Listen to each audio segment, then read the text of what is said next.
नमस्कार विद्यार्थी मित्र, मी श्री दिलीप मोहिते या व्हिडिओमध्ये तुम्हा सर्वांचं मनापासून स्वागत करतो। आज आपण इयत्ता 10वीच्या पाठ्यपुस्तकातील पाठ क्रमांक 7 गवताचे पाते ही रूपक कथा अभ्यासणार आहोत। या रूपक कथेचे लेखक मराठीतील प्रसिद्ध साहित्यिक वि स खांडेकर हे आहेत। त्यांचा जन्म इसवी सन 1898 व मृत्यू 1976 असा आहे। खांडेकर युग या नावानं साहित्यिक क्षेत्रामध्ये त्यांनी एक वेगळा ठसा उमटविला आहे। एक वाचकप्रिय लेखक म्हणून त्यांना मराठी साहित्य क्षेत्रामध्ये ओळखले जाते। कादंबरीकार, कथाकार, लघुनिबंधकार, समीक्षक, पटकथा लेखक म्हणून ते प्रसिद्ध आहेत। 1974 साली ज्ञानपीठ पुरस्काराने खांडेकरांच्या वाङ्मय सेवेचा यथोचित गौरव करण्यात आला। ज्ञानपीठ हा साहित्याच्या क्षेत्रामध्ये दिला जाणारा सर्वोच्च सन्मान आहे। मराठी साहित्यातील मोजक्या साहित्यिकांना हा पुरस्कार मिळालेला आहे। यामध्ये वि स खांडेकर यांचा समावेश होतो। भारत सरकारने त्यांना पद्मभूषण याही पुरस्काराने सन्मानित केलेला आहे। त्यांचे कांचन मृग, 2 ध्रुव, उल्का, 2 मने, हिरवा चाफा, रिकामा देव्हारा, पांढरे ढग, पहिले प्रेम, जळलेला मोहोर, ययाती, अमृतवेल आणि अश्रू या कादंबऱ्या प्रसिद्ध आहेत। ययाती, अमृतवेल या कादंबऱ्या खूपच वाचकप्रिय आहेत आणि या पुस्तकांचं वाचन सर्वच जण मोठ्या आनंदानं करत असतात आणि आपण सुद्धा ह्या वि स खांडेकरांच्या कादंबऱ्या वाचायला हव्यात। आणि कादंबरी काय असते, लेखन काय असतं आणि लेखकाची प्रतिभाशक्ती काय असते हे आपल्याला जर समजून घ्यायचं असेल तर वि स खांडेकरांची ही पुस्तकं आपण वाचायला हवीत। वायुलहरी, चांदण्यात सायंकाळ, अविनाश, मंदाकिनी हे त्यांचे लघुनिबंध संग्रह प्रसिद्ध आहेत। वनभोजन, धुंदुरमास, फुले आणि काटे, गोकर्णीची फुले, गोप आणि गोफण हे त्यांचे समीक्षा लेखसंग्रह प्रकाशित आहेत। समृद्ध असं मराठी साहित्य त्यांनी मराठीमध्ये निर्माण केलेलं आहे। गवताचे पाते ही जी रूपक कथा आहे, या रूपक कथेची मध्यवर्ती कल्पना आपण समजून घेऊ। रूपक कथा ही खांडेकरांची मराठी कथेला देणगी आहे। म्हणजे कथा हा मुख्य वाङ्मय प्रकार आणि त्यातील उपप्रकार म्हणजे रूपक कथा। रूपक कथा मराठीमध्ये फार कमी निर्माण झाल्या आहेत आणि या रूपक कथेच्या क्षेत्रामध्ये खांडेकरांनी फार मोठं योगदान दिलेलं आहे आणि हे रूपक कथेचं मराठी साहित्यातील दालन त्यांनी समृद्ध केलेलं आहे। आपले जीवनविषयक तत्वज्ञान आणि आदर्श मूल्ये यांची मांडणी खांडेकरांनी रूपक कथांतून केलेली आहे आणि आपलं जगण्याचं एक विशिष्ट तत्व असतं, सूत्र असतं, काही मूल्ये आपण जोपासलेली असतात आणि त्याप्रमाणे आपण जीवनाची वाट चालत असतो आणि ह्या सगळ्या गोष्टी खांडेकरांनी रूपक कथांमधून मांडण्याचं काम केलेलं आहे। सुवर्णकण, क्षितिज स्पर्श, वेचलेली फुले हे त्यांचे काही रूपक कथासंग्रह आहेत। यांपैकी सुवर्णकण हा खलील जिब्रान यांच्या रूपक कथांचा अनुवाद आहे आणि खलील जिब्रान यांच्या रूपक कथांचा अनुवाद म्हणजेच सुवर्णकण हे रूपक कथांचं प्रसिद्ध पुस्तक आणि या पुस्तकातीलच गवताचे पाते ही रूपक कथा आपण अभ्यासणार आहोत। प्रस्तुत कथा ही त्यातीलच एक आहे। खांडेकरांनी सृष्टीतील पाने, गवताचे पाते या घटकांच्या रूपकांतून माणसाच्या विविध वृत्ती प्रवृत्तींचं, भावभावनांचं दर्शन या रूपक कथेतून घडवले आहे आणि ह्या सगळ्या गोष्टी किंवा रूपक कथा म्हणजे नेमकी काय असते, रूपक कथेची वैशिष्ट्ये काय असतात आणि रूपक कथेतून कोणत्या गोष्टी व्यक्त करण्याचा प्रयत्न लेखक करत असतात हे आपल्याला या छोट्याशा रूपक कथेमधून कळणार आहे आणि ते आज आपण अभ्यासतो। ज्या खलील जिब्रान यांच्या रूपक कथांचा अनुवाद मराठीमध्ये वि स खांडेकरांनी केलेला आहे, तर ते खलील जिब्रान हे अरबी भाषेतले कवी व लेखक आहेत।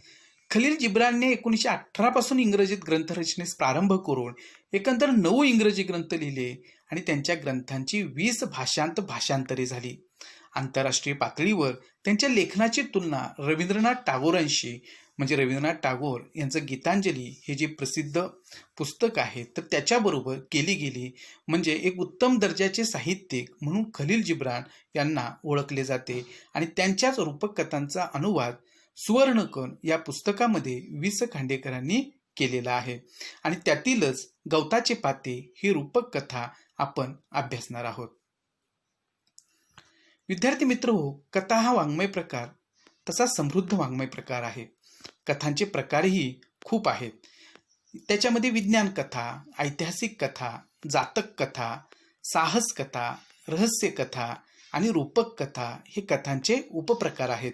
यातील रूपक कथा आपण पाहणार आहोत. रूपक कथेची वैशिष्ट्ये काय असतात तर रूपक कथा आकाराने लहान असते. म्हणजे आकार लहान असतो पण जी सूचकता असते ती खूप मोठी असते आणि ती समजणं फार महत्त्वाचं असतं. अर्थघनत्व आणि ही जी रूपक कथा असते ती अर्थाच्या दृष्टीनं सुद्धा समृद्ध असते.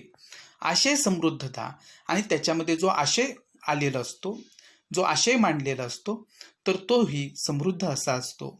सूचकता, या रूपक कथेतून काहीतरी आपल्याला सुचविलेलं असतं आणि ते आपण समजून घ्यायचं असतं. नाट्यात्मकता, नाट्यात्मकता हा रूपक कथेचा एक गुण असतो. पुढे काय घडणार आहे किंवा ज्या घटना त्याच्यामध्ये वर्णन केलेले असतात तर त्याच्यामध्ये एक प्रकारचं नाट्य रंगवलेलं असतं. अलंकारिकता, अलंकारिक भाषाशैलीचा उपयोग इथे रूपक कथेमध्ये प्रामुख्याने केलेला असतो. संदेशपरता, कोणता ना कोणता तरी संदेश या रूपक कथेतून देण्याचा प्रयत्न केलेला असतो.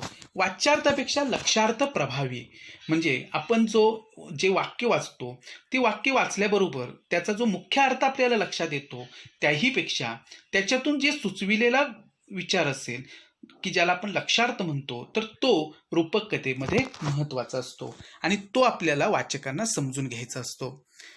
आपण थोडक्यात वाच्यार्थ म्हणजे काय आणि लक्षार्थ म्हणजे काय तर ते समजून घेऊ. वाक्यांचे 3 प्रकारचे अर्थ असतात. एक वाच्यार्थ, दुसरा लक्षार्थ आणि तिसरा व्यंग्यार्थ. आपण फक्त वाच्यार्थ व लक्षार्थ म्हणजे काय ते समजून घेऊ. वाच्यार्थ म्हणजे काय तर वाक्याचा सरळपणे व प्रमुखपणे जाणवणारा अर्थ, तो मुख्यार्थ. त्याचे एक उदाहरण आपण घेऊ की रमेश घरी गेला. या वाक्यातून आपल्याला सहजपणे अर्थ लक्षात येतो की रमेश त्याच्या घरी गेलेला आहे. आता दुसरा अर्थ आहे वाक्यांचा तर तो म्हणजे लक्षार्थ. वाच्यार्थ लक्षात न घेता दुसराच अर्थ लक्षात घेण्याची आवश्यकता निर्माण करणारा तो लक्षार्थ. आपण एक उदाहरण घेऊ म्हणजे आपल्याला हे समजेल. रमेश घरावरून गेला. आता जर आपण वाच्यार्थ लक्षात घेतला तर रमेश घराच्या वर चढला, तिथून तो उतरला व निघून गेला असा त्याचा वाच्यार्थ होईल. पण आपण असा अर्थ घेत नाही. तर रमेश घरावरून गेला यातला लक्षार्थ म्हणजे त्याच्यातून सुचविलेला अर्थ आपण लक्षात घेतो की रमेश माझ्या घराच्या समोरून गेला असा आपण त्या ठिकाणी त्याचा अर्थ लावत असतो. आता ही जी सूचकता असते तर ती आपण लक्षात घेत असतो. तो वाक्याचा अर्थ काय आहे तर ते आपण जाणून घेत असतो. रूपक कथेमध्ये सुद्धा जे सांगितलेलं असतं तर त्यातील वाच्यार्थापेक्षा लक्षार्थ महत्त्वाचा असतो आणि तो लक्षार्थ आपण समजून घेणं आवश्यक असते. त्याशिवाय रूपक कथा आपल्याला समजणार नाही. आता आपण ही रूपक कथा समजून घेऊ. हिवाळा नुकताच सुरू झालेला होता. हिवाळा नुकताच सुरू झालेला होता. झाडावरून एकामागून एक पिकलेली पाने गळून पडू लागली. पट पट पट. त्यांचा तो पट पट असा कर्णकुटू आवाज. घटना काय आहे पहा. हिवाळा नुकताच सुरू झालेला आहे आणि झाडावरून एकामागोमाग एक पिकलेली जी पानं आहेत तर ती गळून पडायला सुरुवात झाली आहे. आणि निसर्गामध्ये चालणारा हा नेहमीचा खेळ असतो की पिकलेली पाने गळत असतात, पुन्हा झाडाला नवी पालवी फुटत असते, नवीन पानं येत असतात आणि निसर्गाचा हा अव्याहत खेळ जो आहे तर तो सतत सुरू असतो. आणि असंच एक झाड आहे. हिवाळ्याचे दिवस आहेत आणि या झाडावरून एक एक पिकलेली पानं जी आहेत ती गळून पडायला सुरुवात झाली आहे. आणि ही पानं पडत असताना त्या पानांचा पट पट पट असा आवाज येतो आहे. आणि हा पट पट असा कर्णकटू आवाज म्हणजे कानांना थोडा कर्कश वाटणारा आवाज जो आहे तो या पानांचा होतो आहे. तो आवाज ऐकून धरणी मातेच्या कुशीत झोपी गेलेले एक चिमणे गवताचे पाते जागे झाले आणि हा पानांचा टप टप असा जो आवाज आहे तर तो ऐकून धरणी मातेच्या कुशीत छानपैकी झोपी गेलेलं एक छोटंसं इवलंसं चिमणं गवताचं पातं जे आहे तर ते जागं झालं. गिरक्या खात खात जमिनीवर येणाऱ्या एका पानाला ते म्हणाले आणि गिरक्या खात खात असंच एक पिकलेलं पान झाडावरून खाली पडायला लागलेलं आहे आणि अशा पडणाऱ्या पानाला उद्देशून हे गवताचं पातं काय म्हणतं आहे, पडता पडता किती कटकट करतोयस तू, कारण ह्या पडणाऱ्या पानांचा टप टप असा आवाज येतो आहे. थोडा ऐकायला तो कर्कश आवाज आहे आणि म्हणून ते चिमणं गवताचं पातं जे आहे ते थोडंसं चिडून म्हणतं आहे त्या पडणाऱ्या पानाला की किती कटकट करतोयस तू पडताना, तुझ्या या दंग्यानं माझ्या साऱ्या गोड गोड स्वप्नांचा चुराडा झाला की. कारण ते गवताचं इवलंसं पातं जे आहे ते छानपैकी स्वप्नांमध्ये दंग होऊन गेलेलं होतं, झोपी गेलेलं होतं आणि ह्या पानांच्या टपटप आवाजानं त्याची झोपमोड झालेली आहे.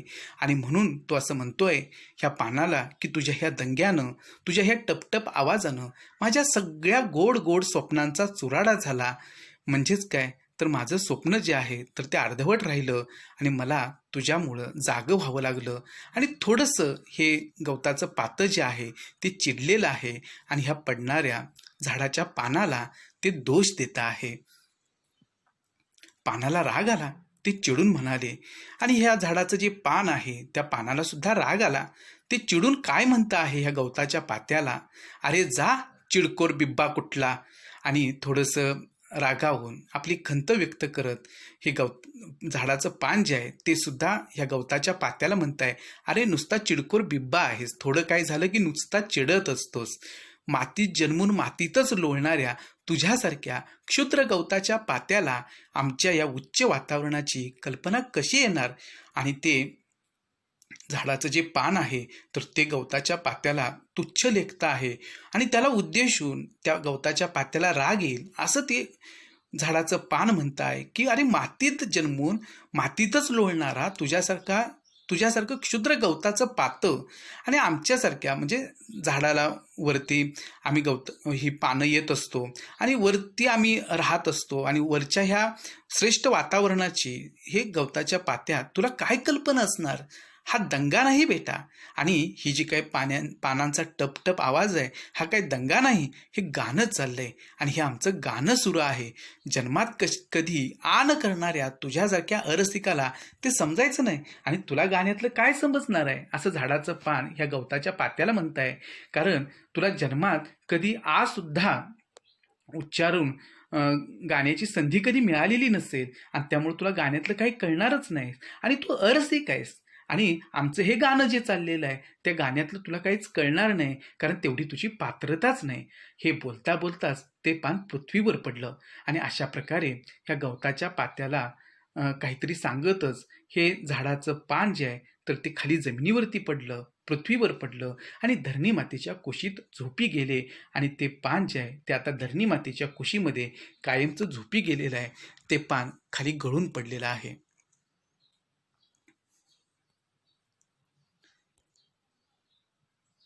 पुढे काय घडते पाहू. ते पुन्हा जागे झाले ते वसंताच्या संजीवक स्पर्शाने.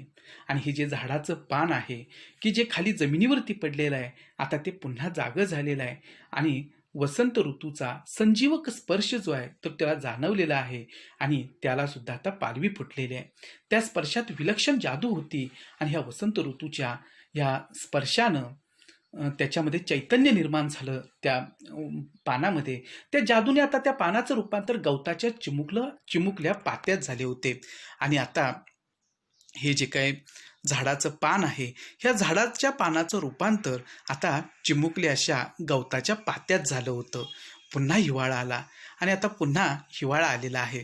थंडीने कुडकुडत गवताचे पाते धरणी मातेच्या कुशीत लपू लागले, झोपू लागले. म्हणजे जे झाडाचं पान होतं त्या झाडाच्या पानाचं रूपांतर आता गवताच्या पात्यामध्ये झालेलं आहे, त्याला पुनर्जन्म मिळालेला आहे. आणि हे गवताचं पातं जे आहे ते आता धरणी मातेच्या कुशीमध्ये लपायला लागलेलं आहे. आणि छानपैकी झोपही घ्यायला लागलेला आहे.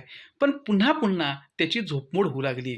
पण पुन्हा पुन्हा ह्या गवताच्या पात्याची झोपमोड व्हायला लागली. जिकडे तिकडे झाडांवर पाने सळसळत होती आणि जिकडे तिकडे झाडावरच्या पानांची सळसळ ऐकू येत होती. पट पट असा आवाज करीत पृथ्वीवर पडत होती आणि झाडावरचं एक एक पिकलेलं पान जे आहे ते पट असा आवाज करत ह्या पृथ्वीवरती खाली पडत होतं. धरणी मातेमध्ये येऊन मिसळत होतं. ते गवताचं पातं कपाळाला आट्टी घालून स्वतःशीच पुटपुटलं. काय ही हिवाळ्यातली पानं, जीव खाऊन टाकला यांनी अगदी. आणि काही ह्या गवताचं पातं जे आहे तर ते थोडंसं चिडून म्हणतं आहे, स्वतःशीच बोलतं आहे की काही हिवाळ्यातली पानं आहेत, जीव खाऊन टाकला यांनी अगदी. आणि जीव अगदी मेटाकुटीला आणला, जीव अगदी नकोसा करून टाकला. केवढा कर्णकटू आवाज. आणि छानपैकी झोप घ्यावी तर तीही घेता येत नाही, कारण ह्या झाडाच्या पानांचा किती मोठा कर्कश आवाज. छी छी छी. आणि खरंच किती ह्या झाडांचा आवाज कर्णकटू असतो, ऐकावासा सुद्धा वाटत नाही. आणि मला नाही आवडत झाडांच्या पानांचा आवाज. माझ्या साऱ्या गोड गोड स्वप्नांचा चेंदामेंदा केला यांनी. आणि माझी सगळी गोड स्वप्न जी आहेत या गोड स्वप्नांचा अक्षरशः चेंदामेंदा केला. माझ्या स्वप्नांचा चक्काचूर यांनी या पानांनी केला. असं हे गवताचं पातं जे आहे ते स्वतःशीच पुटपुटतं. पहा इथे काय गंमत घडलेली आहे की जे झाडाचं पान ह्या सुरुवातीला गवताच्या पात्याला दोष देत होतं, पण हे झाडाचं पान जेव्हा गवताच्या पात्याच्या रूपानं पुन्हा ह्या सृष्टीमध्ये आलं, तेव्हा हेच गवताचं पातं जे आहे तर ते मात्र आता त्याची भूमिका बदललेली आहे आणि आता झाडाच्या पानांना ते सुद्धा दोष द्यायला लागलेला आहे. आणि इथे ही रूपक कथा संपते. आपण या रूपक कथेचा जो भावार्थ आहे तर तो आता समजून घेणार आहोत. अगदी साध्या सुध्या अशा नैसर्गिक गोष्टींतून मानवी स्वभावाचे विविध पैलू दिग्दर्शित करण्याचे लेखकाचे सामर्थ्य या कथेत सुंदर रीतीने प्रगट झाले आहे. म्हणजे विद्यार्थी मित्रांनो, गवताचं पातं आणि झाडाचं पान ही जी काही दोन उदाहरणं या रूपक कथेमध्ये घेतलेली आहेत, तर त्याच्यातून मानवी स्वभाव नेमका कसा असतो, या मानवी स्वभावाच्या विविध बाजू कशा असतात, हे लेखकांनी या रूपक कथेतून अतिशय सुंदररित्या मांडलेलं आहे. हे आपल्याला कळलेलं असेल. गळून पडलेली पाने मातीत मिसळून जातात आणि पुढे त्या मातीतूनच गवताची चिमुकली पाती वर डोकावून पाहू लागतात आणि निसर्गात चालणारा हा जन्ममृत्यूचा खेळ जो आहे तर तो सुरू असतो. आणि मानवी जीवनामध्ये सुद्धा जन्म असेल, बालपण असेल, तारुण्यावस्था असेल, वृद्धावस्था असेल, तर ह्या सगळ्या टप्प्यातून प्रत्येकाला जावं लागतं. जसा जन्म आहे तसा मृत्यूसुद्धा आहे. आणि इथे सुद्धा ही झाडाची पानं ती गळून खाली पडतात, मातीमध्ये मिसळतात. पुन्हा गवताच्या पात्याच्या रूपानं त्यांना पुनर्जन्म मिळतो आणि एका गोष्टीतून दुसऱ्या गोष्टीमध्ये त्यांचं रूपांतर होतं. आणि ह्या सगळ्या निसर्गातल्या ह्या सगळ्या गोष्टींची आपल्याला जाणीव असते. आणि ही गवताचं पातं असेल, झाडाचं पान असेल, दोघांच्याही अंतरंगात खेळणारा जीवनरस एकच आहे. आणि ह्या मातीतून तो जीवनरस त्यांच्या अंगामध्ये, त्यांच्या रोमारोमामध्ये तर तो वाहतो आहे. आणि आपण सुद्धा सगळी माणसं जे जन्माला आलेलो असतो ते सगळेजण सारखेच असतो. आपलं दिसणं असेल, आपलं रंगरूप असेल, कदाचित वेगवेगळं असेल, पण शेवटी माणसामध्ये जे चैतन्य आहे तर ते चैतन्य मात्र एकच आहे. प्रत्येकाला 2 डोळे, 1 नाक, 2 कान, शरीराचे सगळे अवयव सारखेच दिलेले आहेत. आपल्या प्रत्येकाच्या रक्ताचा रंग एकच आहे, तो म्हणजे लाल. कुठेही भेदभाव निसर्गानं केलेला नाही. आणि इथे सुद्धा हे गवताचं पातं आणि हे झाडाचं जे पान आहे यामध्ये सुद्धा हा निसर्गाचं जे चैतन्य आहे ते एकच आहे. पण झाडावरून गळून पडणारं पान आपल्या उच्च पदाचा खोटा अभिमान बाळगून गवताच्या पात्याला क्षुद्र लेखते. पण इथे फरक हाच आहे की झाडावरती असणारं जे झाडाचं पान आहे गळून पडणारं, तर ते मात्र स्वतःला श्रेष्ठ समजतं आहे. तो श्रेष्ठपणाचा अहंकार त्याच्यामध्ये आहे. आणि त्यामुळे खालती असणारं जे गवताचं पातं आहे तर त्याला ते क्षुद्र समजतं, कमी समजतं. आणि त्या पडणाऱ्या पानाचा आवाज ऐकून आपली सुंदर स्वप्ने भंग पावल्याची तक्रार ते पातेही करत सुटते. आणि गवताचं पातं सुद्धा काही कमी नाही, त्याच्याकडे सुद्धा अहंकार आहे. तर त्याला वाटत असतं की आपल्यासारखं शांत झोप घेणारं सुखी समाधानी कुणी नसेल, आणि मग आपलं ही झोप जी आहे तर ती झोप घालवण्याचं काम ही झाडाची पानं करत असतात, आणि त्या झाडाच्या पानांना तर ते दोष देत राहतं. आणि अशा प्रकारे कुणीतरी स्वतःला श्रेष्ठ समजणं, कुणाला तरी कमी लेखणं हे सतत सुरू असतं. मानवी जीवनामध्ये सुद्धा मोठी माणसं असतील, तरुण मुलं असतील, लहान मुलं असतील, एकमेकांच्या मध्ये भेदभाव सुरू असतो. मोठी माणसं काही वेळेला स्वतःला श्रेष्ठ समजतात, आपल्यापेक्षा लहान असणाऱ्या लोकांना ते कमी समजतात, आणि अशा प्रकारे एकमेकांच्या मध्ये हा जो अहंकार निर्माण झालेला असतो, त्या अहंकारामुळं काही वेळेला आपण कळत नकळतपणे इतरांच्या भावनांचा आदर करणं विसरून जातो. आणि इथे सुद्धा आपण एकमेकांच्या भूमिकेमध्ये न जाता, एकमेकांचं सुखदुःख समजून न घेता, एकमेकांना जसं दोष देण्याचं काम इथे झाडाचं पान आणि गवताचं पातं करत असतं, तसंच मानवी जीवनामध्ये सुद्धा आपण एकमेकांना कळत नकळतपणे दोष देतच असतो. मानवी जीवनातले कितीतरी विसंवाद या साध्या विरोधात प्रतिबिंबित झाले आहेत. म्हणजे झाडाच्या पानानं गवताच्या पात्याला दोष देणं आणि गवताच्या पात्यानं झाडाच्या पानाला दोष देणं, हे जसं निसर्गामध्ये घडतं आहे, तसंच माणसाच्या आयुष्यामध्ये सुद्धा अशा पद्धतीचा हा विरोधाभास जो आहे तर तो नेहमी वेगवेगळ्या गोष्टींमधून दिसत असतो. तरुण पिढीच्या बेजबाबदारपणाबद्दल बोलणारी वडील पिढी क्षणभर तरी आपल्या तरुणपणातले दिवस आठवते का? आठवण करून घेऊन मग तरुणांवर तोंडसू घेण्याची तयारी दर्शवते काय? आणि मग इथं लेखकांनी एक छान असं उदाहरण इथं आपल्याला भावार्थ म्हणून समजून घ्यायचं आहे की घरातली जी मोठी पिढी असते, की ज्याला वडील पिढी आपण म्हणतो, ते नेहमी तरुण पिढीला, की तरुण पिढी वाया गेली आहे, तरुण पिढीला फारसं काही कळत नाही, तरुण पिढी वाटेल तशी वागत असते, खेळणं बागडणं ह्या गोष्टी त्यांच्या सतत सुरू असतात, किंवा हातामध्ये सतत त्यांच्या मोबाईलच असतो. अशा प्रकारे ह्या तरुण पिढीकडे हे वडील मंडळी पाहत असतात, आणि त्यांना असं वाटतं की ही तरुण मुलं काहीच करत नाहीयेत, आणि ते करत नसल्यामुळं त्यांना दोष देण्याचं काम ही वडील पिढी करत असते. पण तरुणांना सुद्धा भावना असतात, तरुणांचं सुद्धा एक वेगळं जीवन ते सुरू झालेलं असतं. आणि मग अशा वेळेला ह्या तरुणांच्या विचारांमध्ये आणि ह्या घरातल्या वडीलधाऱ्या मंडळींच्या विचारांमध्ये थोडासा फरक पडलेला असतो.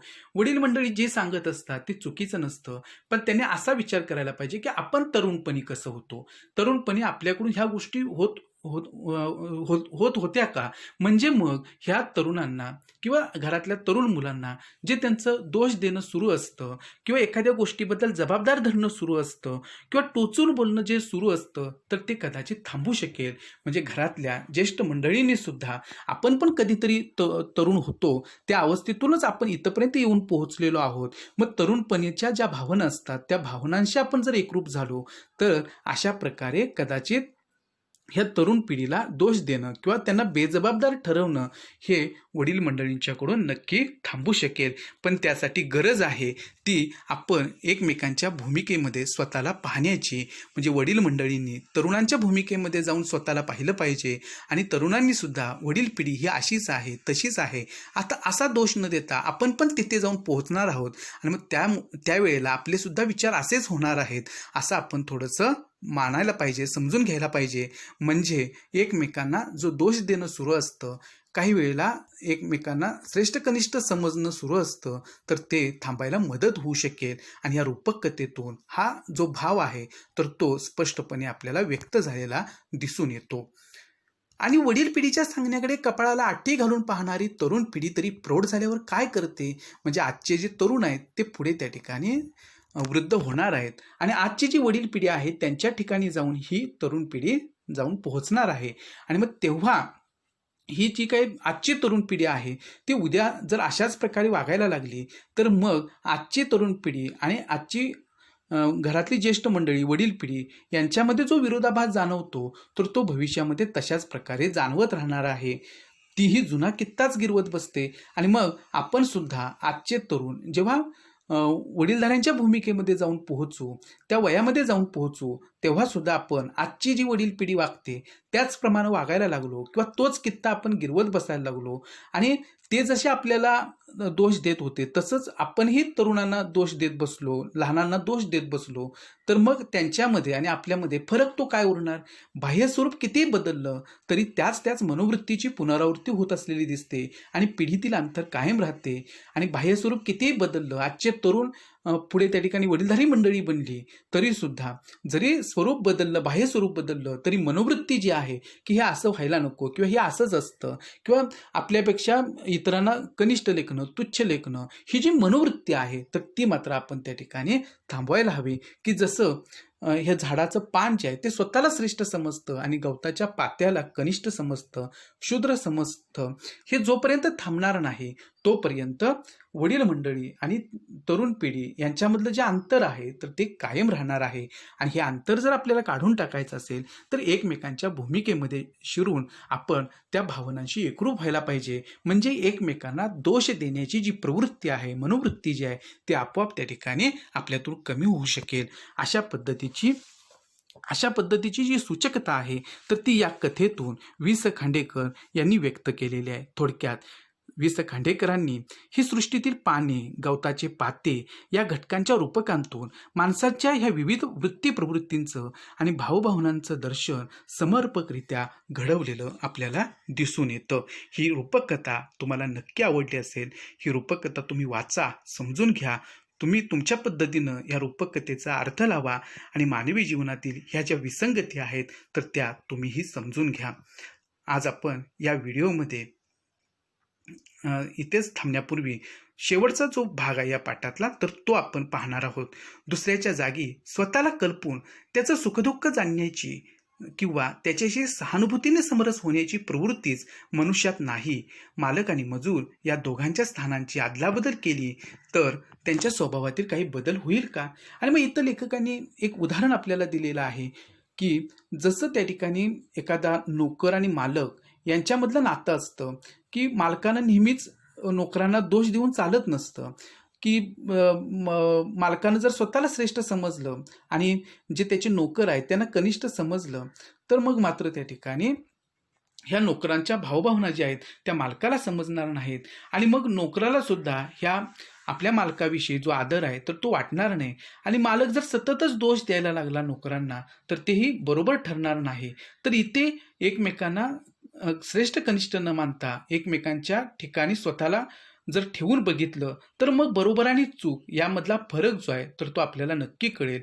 आणि तसंच अगदी एखादा कामगार असेल आणि एखादा मालक असेल, मजूर असेल तर त्याच्याही बाबतीमध्ये आपण ह्या दोन्ही स्थानांची जर अदलाबदल केली तर आपला स्वभाव जो आहे तर तो नक्की बदलू शकतो. फक्त गरज एवढीच आहे की एकमेकांच्या भूमिकांमध्ये शिरून एकमेकांना म्हणजे मालकानं आपण नोकराच्या ठिकाणी आहोत अशी कल्पना करून जर एखादी गोष्ट जी आहे समजून घेतली तर नक्कीच त्या ठिकाणी जो विसंवाद आहे दोघांमधला तर तो आपल्याला टाळता येऊ शकतो. अगदी तशाच पद्धतीनं मालकानं एखाद्या कारखान्यामध्ये कामगारांचं जे मन आहे तर ते कामगाराच्या भूमिकेमध्ये शिरून जर समजून घेतलं तर नक्कीच त्या ठिकाणी मालक आणि मजूर या दोघांमधली जी विसंगती आहे किंवा एकमेकांना जे काही एकमेकांना दोष देण्याचं काम सुरू असतं तर तेही थांबू शकेल आणि स्वभावामध्ये नक्की त्या ठिकाणी बदल होऊ शकेल.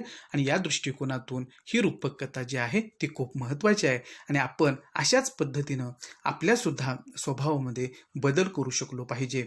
आज ही रूपकथा आपण इथे पूर्ण केलेली आहे. हा व्हिडिओ तुम्ही पाहिला, तुम्ही सगळ्यांनी हा चॅनल सबस्क्राईब करा की जेणेकरून तुम्हाला अतिशय चांगले व्हिडिओ जे आहेत ते इथून पुढच्या काळामध्ये तुम्हाला पाहायला मिळतील. आपोआप या व्हिडिओचा जो अलर्ट आहे तो तुम्हाला मिळत राहील. तुम्ही सर्वांनी न चुकता हा चॅनल सबस्क्राईब करा. आजच आपण इथे या व्हिडिओमध्ये आता आपण इथेच थांबू. तोपर्यंत धन्यवाद.